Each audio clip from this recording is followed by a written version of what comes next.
পূর্ণিমা রাত, রাত 2টো। এক নির্জন স্টেশন, রূপমতিগঞ্জ।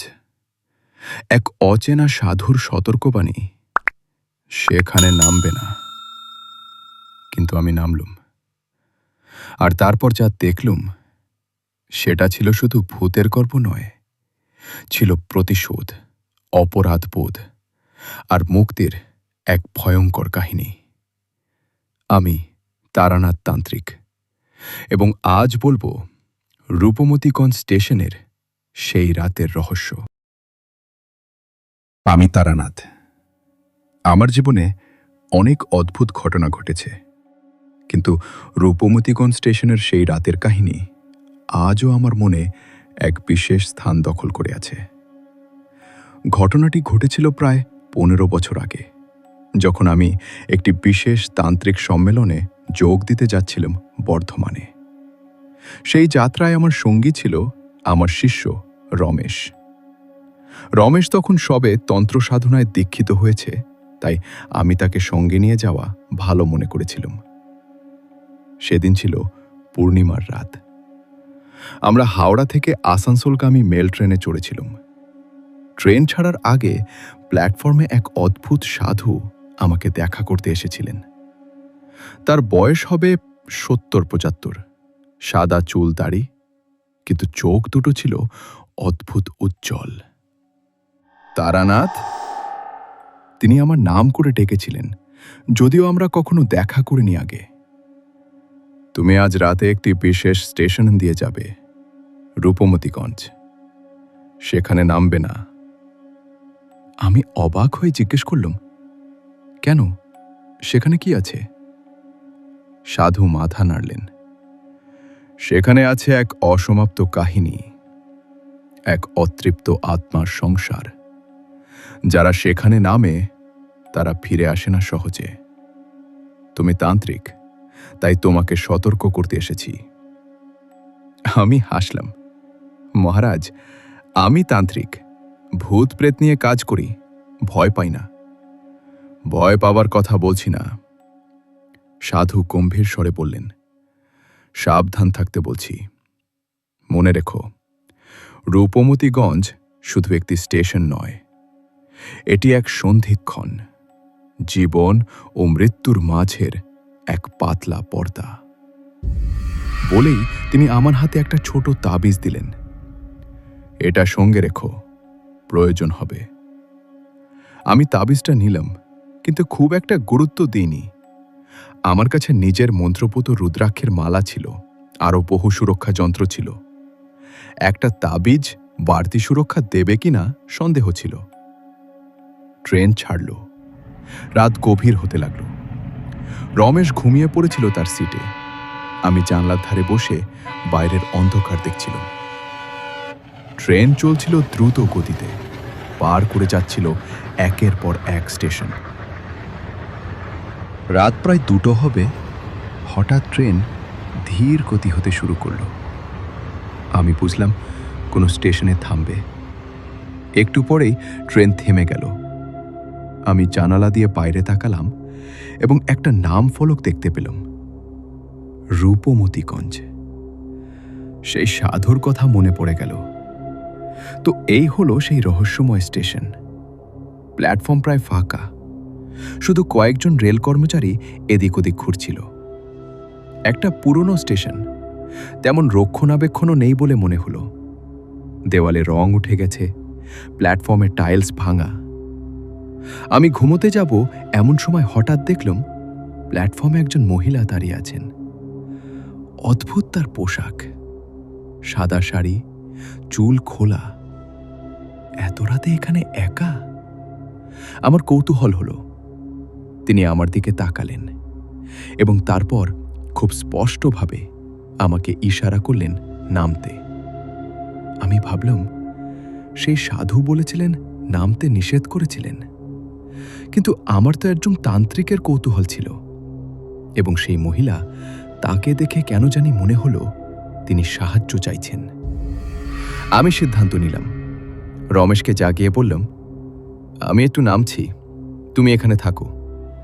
আমি ফিরে না আসলে পরের স্টেশনে গিয়ে পুলিশকে খবর দিও।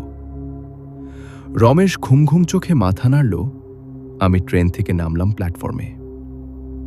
নামা মাত্র একটা অদ্ভুত অনুভূতি হলো, যেন তাপমাত্রা হঠাৎ কয়েক ডিগ্রি কমে গেল এবং বাতাসে একটা ভারী চাপা অনুভূতি। সেই মহিলা আমার দিকে হেঁটে এলেন। কাছে এসে দেখলাম তিনি মধ্যবয়সী, মুখে একটা গভীর দুঃখের ছাপ। আপনি তারানাথ? তিনি জিজ্ঞেস করলেন। আমি অবাক হলাম। হ্যাঁ, কিন্তু আপনি আমাকে চেনেন কিভাবে? আমি জানতাম আপনি আসবেন, তিনি বললেন। অনেক দিন ধরে অপেক্ষা করছিলাম। আমার নাম মনোরমা। আমার একটা গল্প আছে যা আপনাকে শুনতে হবে, এবং আমার একটা অনুরোধ আছে। কি অনুরোধ? আমি জিজ্ঞেস করলাম। আমাকে মুক্তি দিতে হবে, তিনি বললেন, এবং আমার সাথে সাথে আরো অনেককে।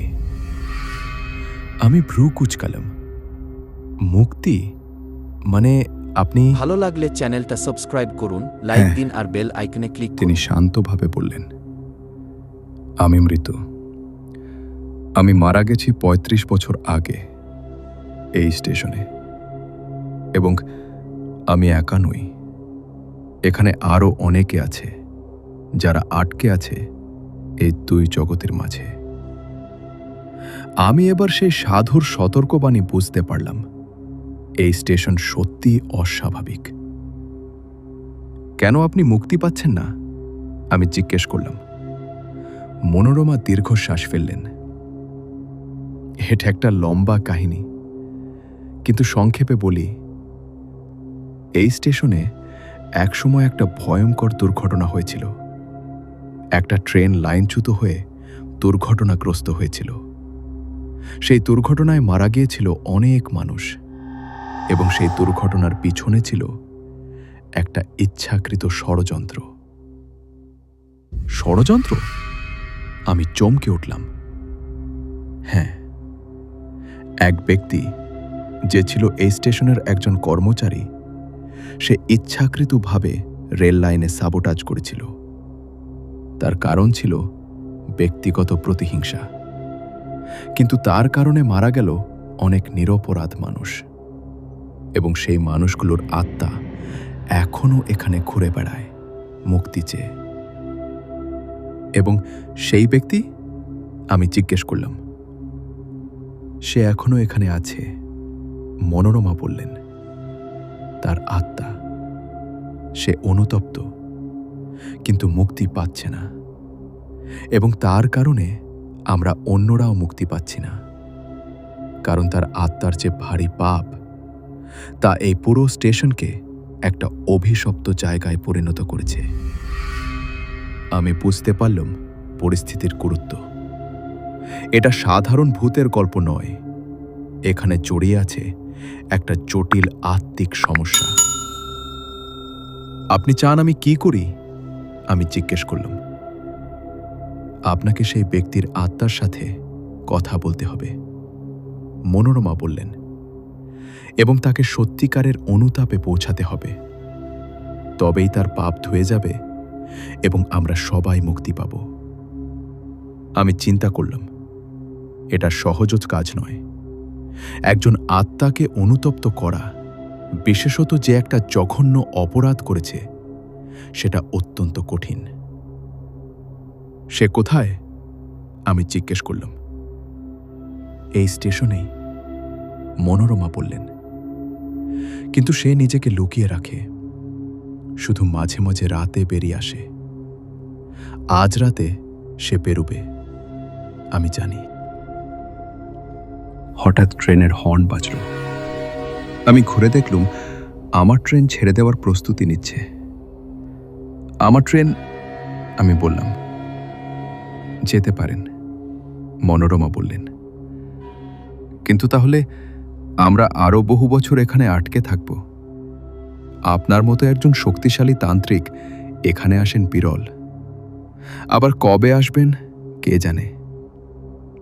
আমি সিদ্ধান্ত নিলাম, আমি থাকব, আমি আপনাদের সাহায্য করব। মনোরমা কৃতজ্ঞতায় মাথা নত করলেন। ধন্যবাদ। ট্রেনটা ছেড়ে দিল। আমি দেখলাম রমেশ জানালায় দাঁড়িয়ে আমাকে দেখছে, চিন্তিত মুখে। আমি তাকে আশ্বস্ত করার জন্য হাত নাড়লাম। ট্রেন দৃষ্টির আড়ালে চলে গেল। এখন আমি একা, একটা ভূতের স্টেশনে, পূর্ণিমার রাতে। এবার আসুন, মনোরমা বললেন, আপনাকে কিছু মানুষের সাথে পরিচয় করিয়ে দিই। আমি তার পিছু পিছু চললাম। আমরা প্ল্যাটফর্ম থেকে নামলাম এবং স্টেশনের পিছনে একটা পুরনো পরিত্যক্ত ভবনের দিকে গেলাম। ভবনটা ছিল স্টেশনের পুরনো ওয়েটিং রুম, এখন আর ব্যবহার হয় না। ভেতরে ঢুকতেই দেখলাম সেখানে জড়ো হয়েছে অনেক মানুষ, নারী, পুরুষ, শিশু। সবার মুখে একই ছাপ, দুঃখ, হতাশা এবং একটা গভীর আকাঙ্ক্ষা, মুক্তির আকাঙ্ক্ষা। এরা সবাই? আমি শুরু করলাম। হ্যাঁ, মনোরমা বললেন, এরা সবাই সেই দুর্ঘটনায় মৃত। এরা সবাই আটকে আছে এখানে ৩৫ বছর ধরে। আমি তাদের সবার দিকে তাকালাম। এত মানুষ, এত আত্মা, সবাই আটকে আছে। এটা একটা বড় দায়িত্ব আমার উপর এসে পড়েছে। একজন বয়স্ক পুরুষ এগিয়ে এলেন। আপনি তারানাথ? আমরা আপনার কথা শুনেছি। আপনি একজন মহান তান্ত্রিক। দয়া করে আমাদের সাহায্য করুন। আমি মাথা নাড়লাম। আমি চেষ্টা করব, কিন্তু আমাকে জানতে হবে ঠিক কী ঘটেছিল সেই রাতে, এবং সেই ব্যক্তি যে এইসব ঘটিয়েছিল তার সম্পর্কে জানতে হবে। একজন তরুণ এগিয়ে এলো। আমি বলছি, আমার নাম অনিল। আমি সেই দুর্ঘটনায় মারা গিয়েছিলাম, কিন্তু মারা যাওয়ার আগে আমি দেখেছিলাম সেই ব্যক্তিকে যে রেল লাইন নিয়ে কিছু করছিল। তার নাম কি? আমি জিজ্ঞেস করলাম। বিশ্বনাথ, অনিল বলল। বিশ্বনাথ মুখার্জি। সে ছিল এই স্টেশনের একজন পয়েন্টসম্যান, এবং তার একটা ব্যক্তিগত শত্রুতা ছিল স্টেশন মাস্টারের সাথে। কি শত্রুতা? আমি জিজ্ঞেস করলাম। স্টেশন মাস্টার, যার নাম ছিল হরেন্দ্রনাথ বসু, তিনি একবার বিশ্বনাথের একটি ভুলের জন্য তাকে সাসপেন্ড করেছিলেন, অনিল বলল। বিশ্বনাথ এটা মেনে নিতে পারেনি। সে ভেবেছিল হরেন্দ্রনাথ তার শত্রু, এবং সে প্রতিশোধ নেওয়ার সিদ্ধান্ত নিয়েছিল। এবং সেই প্রতিশোধের অংশ হিসেবে? আমি বললাম। হ্যাঁ, অনিল বলল। সে রেল লাইন নিয়ে সাবোটাজ করেছিল। তার পরিকল্পনা ছিল যে হরেন্দ্রনাথ যে ট্রেনে থাকবেন সেই ট্রেনটা দুর্ঘটনায় পড়বে এবং হরেন্দ্রনাথ মারা যাবেন। কিন্তু সেই রাতে হরেন্দ্রনাথ অসুস্থ হয়ে পড়েন এবং ট্রেনে না উঠে বাড়িতে চলে যান। কিন্তু ট্রেনটা তো লাইনচ্যুত হয়েই গেল, এবং মারা গেল আমাদের মতো অনেক নিরপরাধ মানুষ। আমি বুঝতে পারলাম বিশ্বনাথ একটি ভয়ঙ্কর পাপ করেছিল, এবং সেই পাপের ভার এখনো বহন করছে সে, এবং তার কারণে অন্যরাও মুক্তি পাচ্ছে না। বিশ্বনাথ কি জানে যে তার কারণে এত মানুষ মারা গেছে? আমি জিজ্ঞেস করলাম। জানে, মনোরমা বললেন। দুর্ঘটনার পরপরই সে আত্মহত্যা করেছিল অপরাধ বোধে, কিন্তু তাতে তার পাপ ধোয়া যায়নি, বরং আত্মহত্যা আরও একটি পাপ যোগ করেছে, এবং তার আত্মা এখন আটকে আছে এক গভীর অপরাধবোধ এবং আত্মঘৃণার মধ্যে। সে মুক্তি চায়, কিন্তু নিজেকে মাফ করতে পারছে না। আমি বুঝলাম সমস্যার গভীরতা। এটা শুধু একটা ভূত তাড়ানোর ব্যাপার নয়, এটা একটা আত্মার নিরাময়ের ব্যাপার। আমি তার সাথে কথা বলবো, আমি বললাম। কিন্তু তার আগে আমাকে প্রস্তুতি নিতে হবে এবং আমার কিছু জিনিসপত্র দরকার। কি দরকার? মনোরমা জিজ্ঞেস করলেন। আমি বললাম, আমার কিছু তান্ত্রিক সামগ্রী দরকার, যন্ত্র, মন্ত্রপুত তাবিজ, পবিত্র জল। এগুলো আমার ট্রেনের ব্যাগে ছিল, এখন সেগুলো নেই। আমরা কি কিছু করতে পারি? বয়স্ক পুরুষ জিজ্ঞেস করলেন। আমি ভাবলাম, হ্যাঁ, আপনারা আমাকে বলুন, এই স্টেশনের আশেপাশে কোনো মন্দির বা পুরনো পুজোর জায়গা আছে কি? সেখানে হয়তো আমি কিছু সামগ্রী পেতে পারি। মনোরমা বললেন, হ্যাঁ আছে। স্টেশন থেকে প্রায় 1 কিলোমিটার দূরে একটি পুরনো কালী মন্দির আছে। সেখানে এখনো পুজো হয়, হয়তো সেখানে আপনি কিছু পাবেন। ভালো, আমি বললাম, আমি সেখানে যাব। কিন্তু আপনারা আমাকে বলুন, বিশ্বনাথ কখন বেরোয়? মধ্যরাত্রির পর, অনিল বলল। প্রায় 3টে নাগাদ।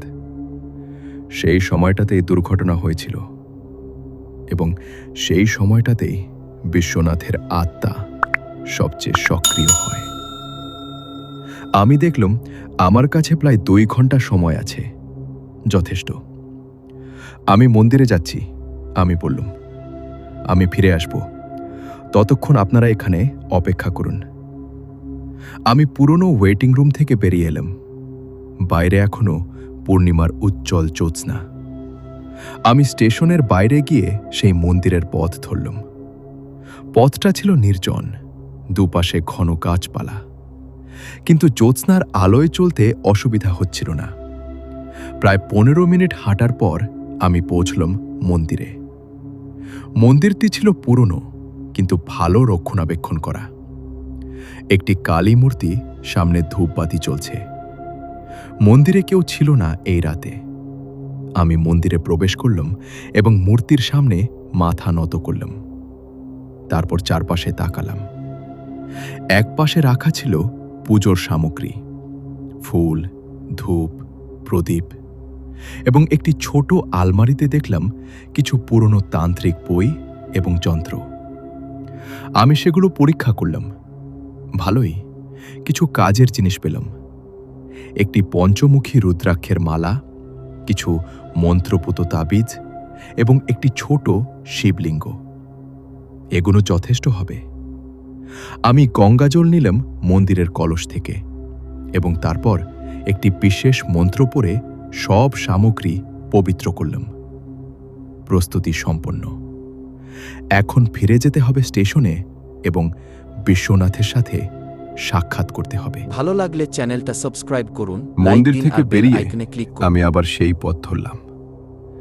কিন্তু এবার মনে একটা অদ্ভুত অনুভূতি, যেন কেউ আমাকে অনুসরণ করছে। আমি পিছনে তাকালাম, কিন্তু কাউকে দেখলাম না। তবু সেই অনুভূতি রইল।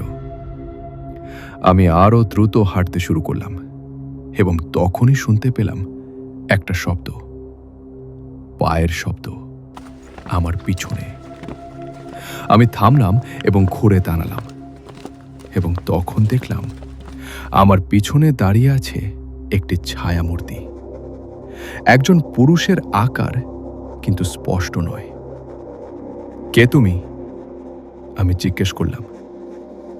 ছায়ামূর্তি এগিয়ে এলো এবং তারপর একটি কণ্ঠস্বর, ভাঙা, যন্ত্রণা কাতর। আমি বিশ্বনাথ। আপনি কে? কেন এসেছেন এখানে?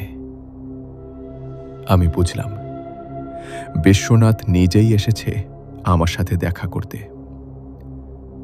আমি তারানাথ, আমি বললাম। আমি এসেছি তোমাকে এবং অন্যদের মুক্তি দিতে। বিশ্বনাথ হাসল, একটা তিক্ত হাসি। মুক্তি? আমার কোনো মুক্তি নেই। আমি যা করেছি তার জন্য কোনো মাফ নেই। তুমি ভুল করছো, আমি বললাম। মাফ সবসময় আছে, কিন্তু তার জন্য তোমাকে সত্যিকারের অনুতাপে পৌঁছতে হবে এবং নিজেকে মাফ করতে হবে। বিশ্বনাথ মাথা নাড়ল। আমি পারবো না। আমি এত মানুষকে মেরেছি, নিরপরাধ মানুষ, শিশু। কিভাবে আমি নিজেকে মাফ করব? আমি তার যন্ত্রণা অনুভব করলাম। এটা সত্যিই কঠিন। বিশ্বনাথ, আমি বললাম, তুমি যা করেছ তা ভয়ঙ্কর, কিন্তু তুমি এখন অনুতপ্ত এবং তোমার অনুতাপ সত্যিকারের। কিন্তু শুধু অনুতপ্ত হওয়া যথেষ্ট নয়। তোমাকে সেই সব মানুষের কাছে যেতে হবে যাদের তুমি ক্ষতি করেছ এবং তাদের কাছে ক্ষমা চাইতে হবে। তারা আমাকে মাফ করবে না, বিশ্বনাথ বলল। হয়তো করবে, হয়তো করবে না, আমি বললাম। কিন্তু তোমার কর্তব্য হলো চেষ্টা করা, এবং সেই চেষ্টাই তোমাকে মুক্তি দেবে। বিশ্বনাথ চুপ করে রইল কিছুক্ষণ, তারপর বলল, আমি ভয় পাচ্ছি। ভয় স্বাভাবিক, আমি বললাম, কিন্তু সাহস দেখাতে হবে। আমি তোমার সাথে থাকব। চলো স্টেশনে যাই, সেখানে সবাই অপেক্ষা করছে। আমরা দুজনে মিলে স্টেশনের দিকে হাঁটতে শুরু করলাম। আমি জানতাম এই রাতে একটি গুরুত্বপূর্ণ ঘটনা ঘটতে চলেছে, একটি নিরাময়, একটি মুক্তি। স্টেশনে ফিরে আমরা গেলাম সেই পুরনো ওয়েটিং রুমে। সবাই তখনও সেখানে অপেক্ষা করছিল। বিশ্বনাথকে দেখে তাদের মধ্যে একটা অস্বস্তি ছড়িয়ে পড়ল। কেউ কেউ পিছিয়ে গেল, কেউ ক্রোধে তাকালো। এ কি? একজন চিৎকার করে উঠল। তুমি তাকে এখানে এনেছ, যে আমাদের সবাইকে মেরেছে? শান্ত হন, আমি দৃঢ়ভাবে বললাম। বিশ্বনাথ এসেছে ক্ষমা চাইতে, এবং এটাই একমাত্র পথ আপনাদের সবার মুক্তির। মনোরমা এগিয়ে এলেন। তিনি বিশ্বনাথের দিকে তাকালেন। তার চোখে জটিল এক অনুভূতি, ক্রোধ, দুঃখ এবং কিছুটা সহানুভূতি। বিশ্বনাথ, তিনি বললেন, তুমি জান তুমি কি করেছিলে? বিশ্বনাথ মাথা নিচু করল। জানি। আমি প্রতিদিন, প্রতি মুহূর্তে সেই ভার বহন করছি। আমি যা করেছি তা অমার্জনীয়, কিন্তু আমি ক্ষমা চাইছি। আমি জানি ক্ষমা পাওয়ার যোগ্য নই, কিন্তু তবুও চাইছি। অনিল, সেই তরুণ যে দুর্ঘটনায় মারা গিয়েছিল, রাগে কাঁপতে কাঁপতে এগিয়ে এলো। তুমি ক্ষমা চাইছ? তুমি আমার জীবন কেড়ে নিয়েছ, আমার স্বপ্ন, আমার ভবিষ্যৎ সব শেষ করে দিয়েছ, এবং এখন বলছো ক্ষমা চাও? বিশ্বনাথ তার দিকে তাকালো। আমি জানি আমি তোমার কাছ থেকে সব কিছু কেড়ে নিয়েছি, এবং তার জন্য আমি প্রতিদিন অনুতাপ করছি। কিন্তু আমার অনুতাপে তোমার কিছু ফিরে পাবে না, আমি জানি। তবুও আমি ক্ষমা চাইছি। অনিল তাকে এক ঘুষি মারতে গেল, কিন্তু তার হাত বিশ্বনাথের মুখে পৌঁছানোর আগেই থেমে গেল, কারণ বিশ্বনাথ কোনো প্রতিরোধ করল না। শুধু চোখ বন্ধ করে দাঁড়িয়ে রইল, যেন সে মার খেতে প্রস্তুত। এবং সেই মুহূর্তে অনিলের ক্রোধ ধীরে ধীরে দুঃখে পরিণত হল। তার হাত নেমে এলো। সে কাঁদতে শুরু করল। কেন? সে জিজ্ঞেস করল, কেন তুমি এটা করলে? বিশ্বনাথও কাঁদতে শুরু করল। আমি ভুল করেছিলাম। আমি ভেবেছিলাম হরেন্দ্রনাথ আমার শত্রু, কিন্তু আসল শত্রু ছিল আমার নিজের ক্রোধ, আমার অহংকার, এবং সেই শত্রুকে আমি জয় করতে পারিনি। ফলে এই বিপর্যয়। আমি দেখলাম ঘরের অন্যরাও নড়ে উঠেছে। তাদের মুখে ক্রোধ কমে আসছে, জায়গা করে নিচ্ছে একটা জটিল অনুভূতি। একজন মহিলা, যার কোলে একটি শিশু ছিল, এগিয়ে এলেন। তুমি আমার স্বামীকে মেরেছ, তিনি বললেন। আমার সন্তান বাবাকে না দেখেই বড় হয়েছে, কিভাবে আমি তোমাকে মাফ করব? বিশ্বনাথ তার পায়ে মাথা রাখল। আমি জানি আমি মাফের যোগ্য নই, কিন্তু আমার আর কিছু করার নেই। আমি শুধু ক্ষমা চাইতে পারি। সেই মহিলা দীর্ঘক্ষণ তাকিয়ে রইলেন বিশ্বনাথের দিকে। তারপর ধীরে ধীরে তিনি একটা হাত বাড়ালেন এবং বিশ্বনাথের মাথায় রাখলেন। আমি তোমাকে মাফ করছি না, তিনি বললেন, কিন্তু আমি তোমার যন্ত্রণা দেখছি এবং আমি বুঝতে পারছি তুমি অনুতপ্ত। হয়তো সময়ের সাথে সাথে আমি মাফ করতে পারবো, কিন্তু আজ নয়। বিশ্বনাথ মাথা নাড়ল। যথেষ্ট, তুমি অন্তত আমার অনুতাপ স্বীকার করলে, এটাই আমার জন্য অনেক। একে একে সবাই এগিয়ে এলো। কেউ কেউ ক্রোধ প্রকাশ করল, কেউ কেউ কাঁদল, কেউ কেউ চুপ করে রইল। কিন্তু সবাই বিশ্বনাথের যন্ত্রণা এবং অনুতাপ দেখল এবং ধীরে ধীরে ঘরের পরিবেশ বদলে যেতে শুরু করল। যে ভারী অন্ধকার অনুভূতি ছিল, সেটা হালকা হতে শুরু করল। মনোরমা আমার দিকে তাকালেন। এটা কাজ করছে, তিনি বললেন। বিশ্বনাথের ক্ষমা প্রার্থনা এবং আমাদের সহানুভূতি, এই দুটো মিলে সেই অভিশাপ দুর্বল হচ্ছে। আমি মাথা নাড়লুম। কিন্তু এটা যথেষ্ট নয়। আমাকে একটা আনুষ্ঠানিক মুক্তি অনুষ্ঠান করতে হবে। আমি আমার থলে থেকে বের করলাম মন্দির থেকে আনা সামগ্রীগুলো: রুদ্রাক্ষের মালা, তাবিজ, শিবলিঙ্গ এবং গঙ্গা জল। ঘরের মাঝখানে একটা জায়গা পরিষ্কার করে আমি শিবলিঙ্গটা স্থাপন করলাম। তারপর তার চারপাশে একটা বৃত্ত আঁকলাম গঙ্গা জল দিয়ে। বৃত্তের চারদিকে 4টি তাবিজ রাখলাম। সবাই বৃত্তের চারপাশে বসুন, আমি বললাম, এবং বিশ্বনাথ, তুমি বৃত্তের মাঝখানে শিবলিঙ্গের সামনে বসো। ভালো লাগলে চ্যানেলটা সাবস্ক্রাইব করুন, সবাই লাইক দিন নির্দেশ আর মতো বেল বসলো। আইকনে ক্লিক করুন। আমি রুদ্রাক্ষের মালা হাতে নিয়ে মন্ত্রোচ্চারণ শুরু করলাম। প্রথমে গণেশ মন্ত্র, বিঘ্ন দূর করার জন্য। তারপর শিব মন্ত্র, কারণ শিব হলেন মহাদেব, যিনি এমনকি সবচেয়ে বড় পাপীকেও মাফ করতে পারেন। এবং শেষে মহামৃত্যুঞ্জয় মন্ত্র, যা মৃত্যুকে জয় করে এবং মুক্তি দেয়। আমার মন্ত্রোচ্চারণের সাথে সাথে ঘরে একটা পরিবর্তন আসতে শুরু করল। বাতাসে একটা উষ্ণতা, একটা আলো, এবং শিবলিঙ্গ থেকে একটা উজ্জ্বল আভা নির্গত হতে শুরু করল। বিশ্বনাথের শরীর কাঁপতে শুরু করল। তার মুখ থেকে বেরিয়ে এলো একটা আর্তনাদ, যন্ত্রণার এবং মুক্তির। আমি অনুতপ্ত, সে চিৎকার করল। আমি যা করেছি তার জন্য আমি অনুতপ্ত। দয়া করে আমাকে মাফ করুন, দয়া করে আমাকে মুক্তি দিন। এবং তখন শিবলিঙ্গ থেকে একটা তীব্র আলো বেরিয়ে এলো, যা বিশ্বনাথকে ঢেকে ফেলল। সেই আলোতে বিশ্বনাথের শরীর ধীরে ধীরে স্বচ্ছ হতে শুরু করল এবং সেই সাথে সাথে ঘরের অন্য আত্মাদের শরীরও উজ্জ্বল হতে শুরু করল। তারা সবাই মুক্ত হচ্ছে।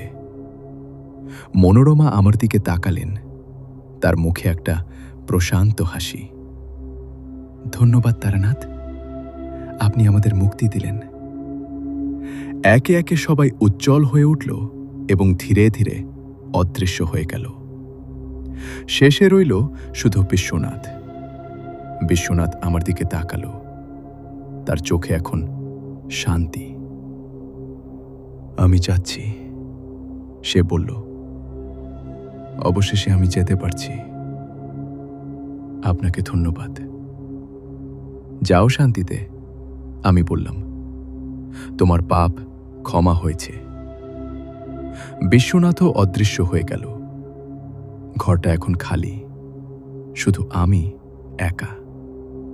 কিন্তু ঘরের পরিবেশ এখন সম্পূর্ণ ভিন্ন।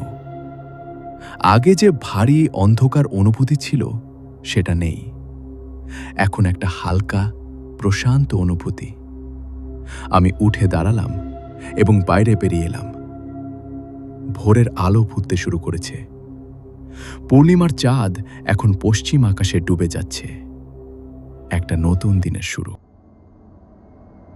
আমি প্ল্যাটফর্মে গেলাম এবং অবাক হয়ে দেখলাম প্ল্যাটফর্ম এখন পরিষ্কার, রক্ষণাবেক্ষণ করা। দেওয়ালে তাজা রং। কয়েকজন রেল কর্মচারী এদিক ওদিক ঘুরছে।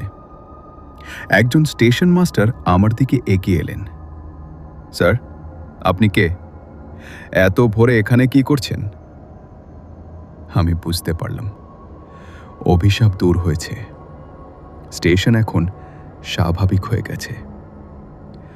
আমি একজন যাত্রী, আমি বললাম। গতকাল রাতে এখানে নেমেছিলাম। পরের ট্রেন কখন? আধ ঘন্টা পরে একটা লোকাল আসবে, স্টেশন মাস্টার বললেন। তারপর 1 ঘন্টা পরে আসানসোলগামী এক্সপ্রেস। আমি মাথা নাড়লাম। আমি এক্সপ্রেসে উঠব। পরের 1.5 ঘন্টা আমি স্টেশনে অপেক্ষা করলাম এবং সেই সময় আমি লক্ষ্য করলাম স্টেশনে কত স্বাভাবিক জীবন। মানুষ আসছে যাচ্ছে, ট্রেন ছাড়ছে, সব কিছু স্বাভাবিক। এক্সপ্রেস এলো, আমি উঠলাম এবং যখন ট্রেন ছেড়ে দিল আমি জানলা দিয়ে রূপমতিগঞ্জ স্টেশনের দিকে একবার তাকালাম। একটা সাধারণ স্টেশন, কোনো অস্বাভাবিকতা নেই। কিন্তু আমি জানতাম সেখানে কি ঘটেছিল এবং আমি জানতাম যে আজ রাতে বহু আত্মা মুক্তি পেয়েছে।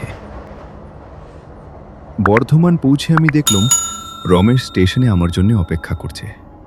সে আমাকে দেখে দৌড়ে এলো। গুরুজি, আপনি ঠিক আছেন? আমি কত চিন্তা করেছি। আমি হাসলাম।